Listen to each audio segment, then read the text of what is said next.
All right, class. Just like with the midterm, the final exam is cumulative, and just like I did with the review for the midterm, I'm not going to go over the stuff that I'd already gone over. So it'll be the stuff that I'm going to talk about um, that's going to be on the final exam that I haven't talked about will be the stuff that we covered after the midterm, which is starting with the race chapter. So some important concepts and things to understand here. First, that there is a difference between race and ethnicity.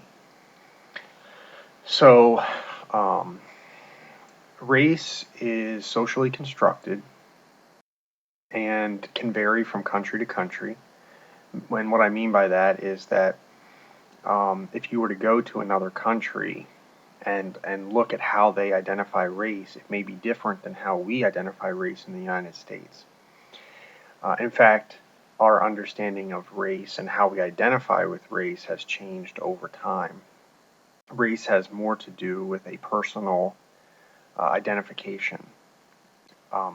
What do you feel like, right? And so it is somewhat subjective. Um, and a lot of our, I wouldn't say necessarily sociologists think this way, but we do have to use the data that comes from the census, and so we do often look at the census and look at their racial classifications. And that's where we see those groups like white, black, Asian, Native American, and those are really the four major groups. Um, Hispanic is, um, by the census makers, thought to be an ethnicity, and that's why you see separate questions. Uh, it is possible, and I actually think that there are many folks who identify themselves as Hispanic as their race. And so I would imagine that at some point in the future that Hispanic becomes part of a racial classification. And because there are folks who are Hispanic, but then would look at their ethnicity um, as maybe they are um, from a Hispanic or Latino origin, like a country. Um, so so that brings us to ethnicity. Ethnicity is more about nationality, right? And so someone who, so someone like myself, where I would identify my race as being white, my ethnicity, I would probably, I mean, again, we probably have lots of different ethnicities. Um, but I would probably identify, from what I know, as my ethnicity being Spanish and English. Okay. Um, so hopefully you can distinguish those two concepts. Now let's talk a little bit about what happens when we see race. And so there are a couple concepts that we've gone over. So a prejudice is a prejudgment, and if we're and this can is prejudices happen, obviously outside of race. People prejudge others for various reasons. Um, a prejudgment, though, doesn't necessarily lead to action. It can, sometimes it does.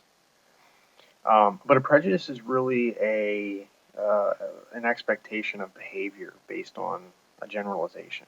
Okay, racism is really about a, a group thinking that one group is actually superior, and so it's a belief. Okay, again, not necessarily an action. When we think of the actions that are often spurred by prejudices or by racist ideologies, that is referred to as discrimination, and that is the treatment of someone, uh, a different treatment often we see this as bad treatment. I mean, almost always when we talk about discrimination, we're talking about bad and different behaviors. Um, and it can be based on, I mean, we know that discrimination can happen outside of race as well, just like prejudices. Um, but when we're talking about discrimination specific to race, it is fueled often by a racist ideology or a prejudgment. Okay? Now let me move through a couple of these other concepts. So, segregation was the legal separation of groups based on race. Now, after the civil rights movement, which really the decision, Brown versus Board of Ed decision, which essentially ruled that it was unconstitutional to deny someone entry into a school because of their race, would ultimately lead to, ideally, integrated schools.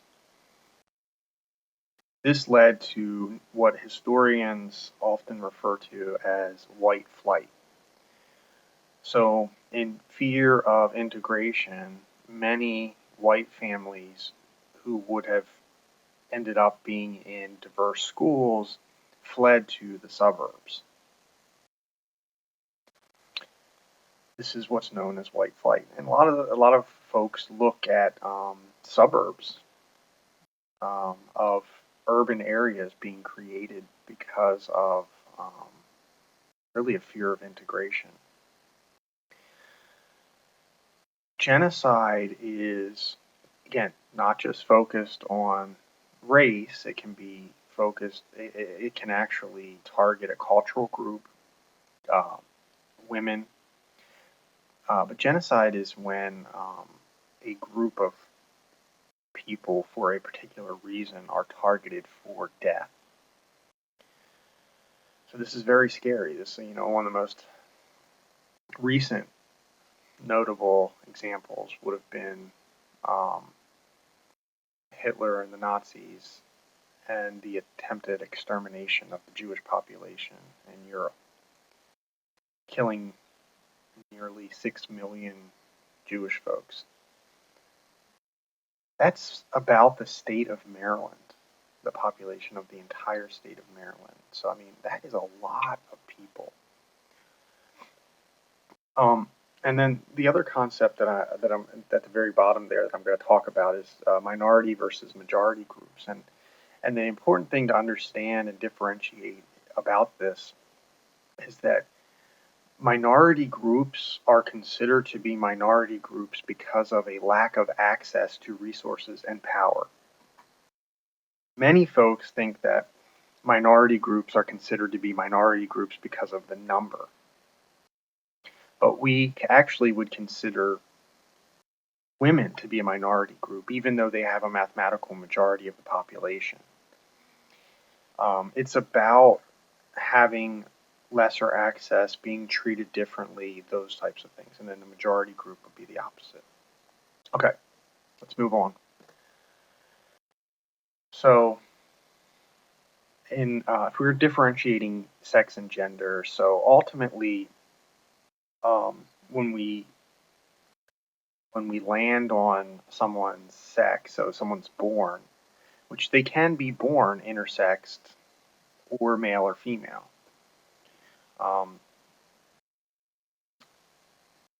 It's all based on chromosomal makeup, and I've gone over this, and I'm not going to. There's a few slides that attempt to break this down. But ultimately, we think of functioning reproductive systems. And we know of no person being born with male and female functioning reproductive systems. And that's how we identify sex. Based on reproductive systems, your sex is either male or female. Even when someone's born intersexed, they still have one primary functioning reproductive system. Gender is more of an identity, and it's much more subjective. Um, we often think of gender in terms of how we express ourselves and then society's relationship to masculinity and femininity norms. The real important thing to understand about the difference between sex and gender is that gender is more subjective and has more to do with a person's identity, whereas sex has more to do with, it's more objective and has to do with functioning reproductive systems. Okay? Now, moving on, talking about double standards. Double standards, again, doesn't just happen for, um, doesn't just happen based on gender or sex, but we often see it. And a double standard is when one group does something and it's okay, but when another group does it, the same exact thing, and they're treated differently, that's known as a double standard. Okay. And before I get into the sexuality part, suffrage movement is a good thing. It was the movement that was um, organized around getting the right to vote for women. Okay. Now, um, when it comes to sexuality, um, there is a term called homophobia, and this is not a real phobia. Um, this is a learned condition, and it is when folks, this is what's important to understand, when folks treat people differently and poorly because they are um, homosexual or appear to be homosexual. Whatever that means, right? Because we know that people um, have been treated um, differently, poorly, because of their perceived sexuality. You can't just look at someone and know that if they are heterosexual or homosexual. So this leads then, again, to potential prejudices, um, stereotypes that lead people to attempt to label someone's sexuality, which could lead then to discriminatory behavior. Okay. Just to differentiate the power elite versus the pluralism model, this is um, how is the United States ruled? And so the power elite model would suggest that we are ruled by a relatively small group of people. Your CEOs, your military heads, your congressmen, they make the decisions. And the layperson really has little influence in decision making. The pluralism model looks at the United States as being run by the people. We elect those politicians, right? We can run for office. Um, so we can start our own businesses. We can join advocacy groups. And so there are really two different ways that people view power in the United States. I thought this might be a good place, and I touched on it in various sections, perhaps in the social class section, but I want to make sure that I touch on this. School funding is primarily based on property taxes. What this means is that There are schools that get a lot more funding because their areas are very wealthy.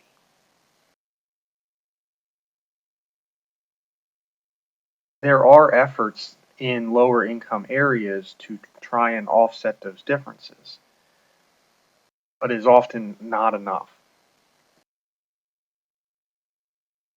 So this leads then to schools having some schools having better teachers, more qualified teachers, better resources,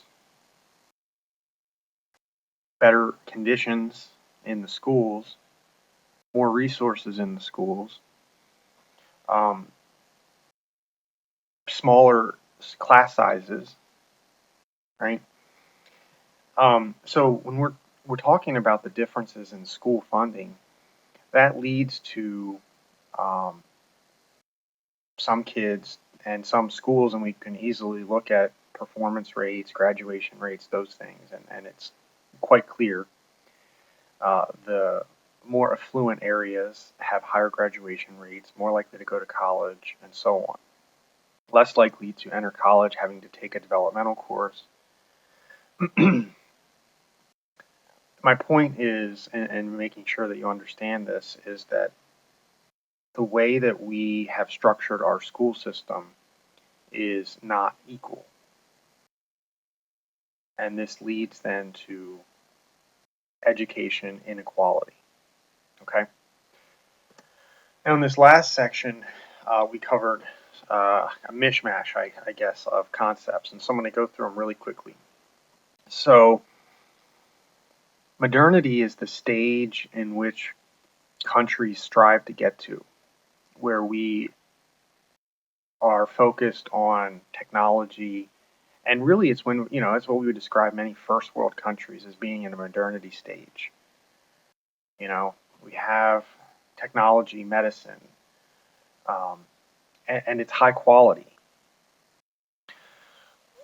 The post-modernity stage would be when societies, it's not that they ignore medicine, technology, and those things, but they start to focus on social issues, things like racial discrimination, right? Things like um,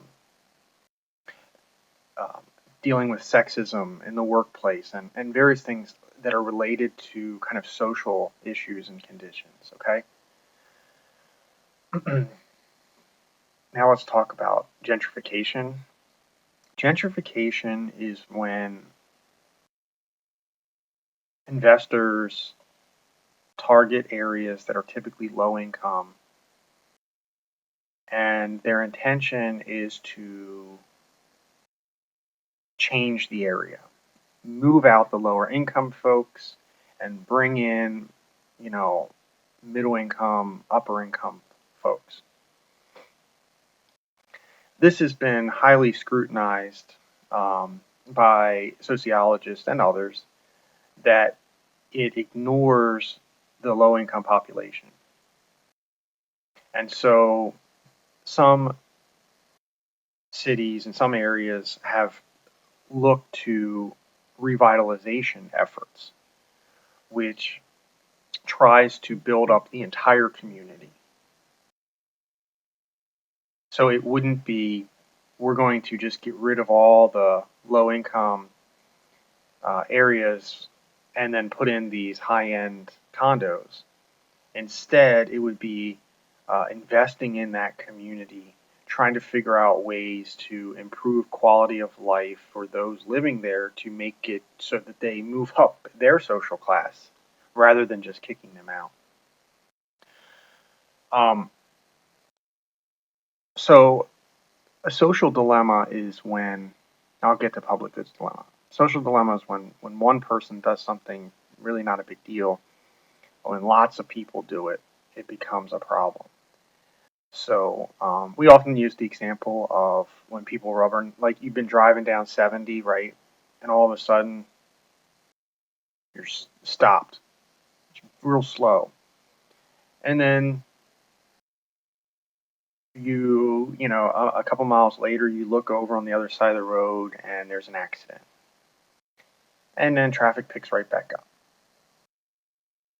Well, if one person had slowed down a little bit, probably not that big of a deal. But when lots of people slow down, right, it becomes a problem. Tragedy of the Commons is similar in that if one person does something like over crabs, it's probably not the end of the world. But if we have all of our crabbers over crabbing the Chesapeake Bay, it may lead um, to us not having crabs anymore. And so, tragedy of commons is referring to the over exploitation of a resource that leads to its almost, it could lead to its depletion if nothing's done. Okay? A public goods dilemma is when we pay for a public good, but we don't use it. So, a good, a common example would be for folks who don't have children, paying property taxes, and property taxes fund schools. It's a dilemma because you're paying into something that you don't directly use. Now we could argue, the indirect benefits of everyone going to school, um, but a public goods dilemma is paying into a resource that you are not using. All right, let's talk a little bit about Thomas Malthus. Thomas Malthus believed that our population would grow so large that we would deplete all of our resources. This was known as the Malthusian trap. However, there were some counter arguments that have emerged um, after Thomas Malthus's theory here, and they are really that we won't get to that um, we won't get to that rate of population growth because of either demographic free fall or family planning. And what that means is that um, either through the government or through our own economic realizations, that we will lessen our population growth because we can't afford it. Whether that's through a government kind of a government um, mandate like the one child policy that China had, or Emmy's barking again, or through higher taxes, for example, if you have more than one child, or even if there isn't direct taxes, um, just the ability to feed a second or third child may become so expensive in a world of very high population. Okay, and so those arguments are counter to the Malthusian trap, saying that we won't get to that because the government will step in, or through our own economic realization, people will not have kids or as many kids. And then environmental discrimination has to do with the targeting of certain areas, whether it's social class, so low income folks, or areas that have disproportionately high minority populations, are targeted with unfriendly and dangerous environmental practices. Um, and so we often see that um, landfills and various other lead smelters and various other plants that are unhealthy are targeted, or even like meat packing plants, things like that, where there's a lot of waste. They're targeted. They target certain areas that they know can't fight it because of a lack of financial resources, and so they often target low-income areas. Okay, that's known as environmental discrimination. All right. So the study of population is referred to as demographics, right? And population density is the number of folks that we have living in a square mile. How many people are living? And so what we see are that urban areas are more densely populated, more people living, right? Whereas rural areas are more spread out. There's not as many people packed together, okay? To continue on and talk about some other issues related to demography, we'll talk about teenage pregnancy. So we have one of the highest teenage pregnancy rates in the developed world, right? It's important that we understand that developed world, okay? Now, as a result of us having a very high teenage pregnancy rate relative to other first world countries, we also have a very high infant mortality rate for a first world country.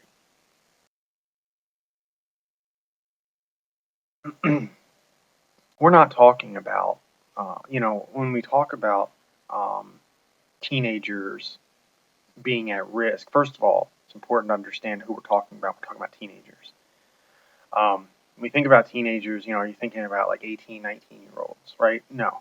I mean, yes, technically they are teenagers. They're not the ones that we're concerned with getting pregnant.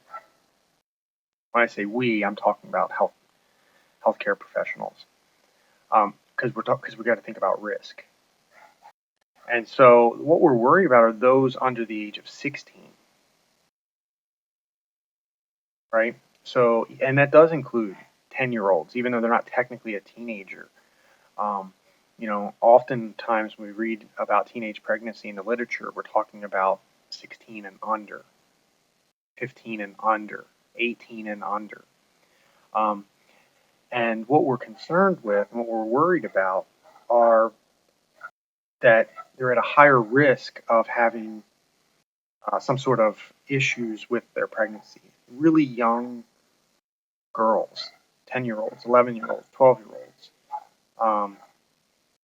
at a higher risk for having either a miscarriage or some sort of other pregnancy problem, okay?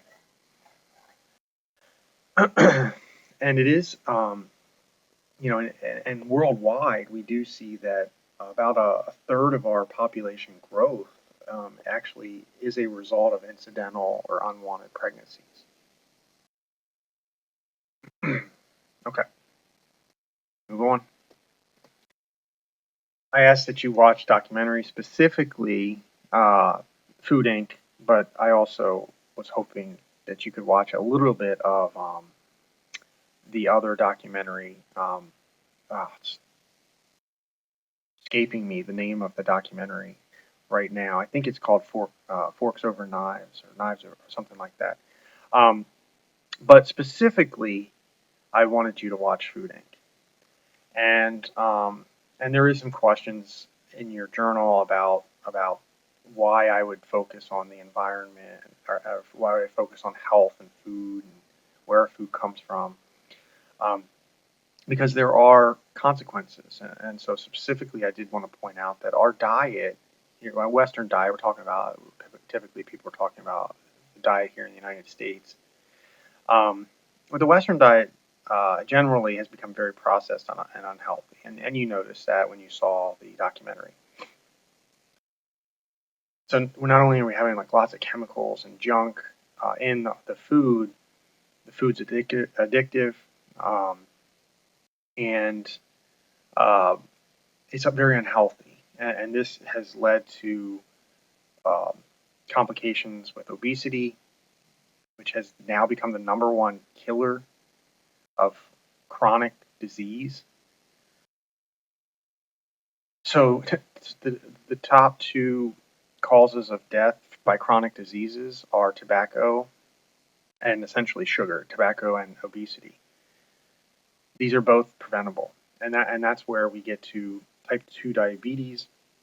Used to be called adult onset diabetes, but because so many young folks were getting it, they actually changed the name to type 2 diabetes. And now the projections are that roughly 1/3 of children born after the year 2000 will have type 2 diabetes. Now, it's different than type 1 diabetes. You're born with type 1 diabetes. Type 2 diabetes is actually preventable, and you can be pre-diabetic and you can become essentially better. You can get type 2 diabetes, and you can work with healthcare professionals to essentially get better. Type 1 diabetes you live with, right? It's different. Type 2 diabetes preventable.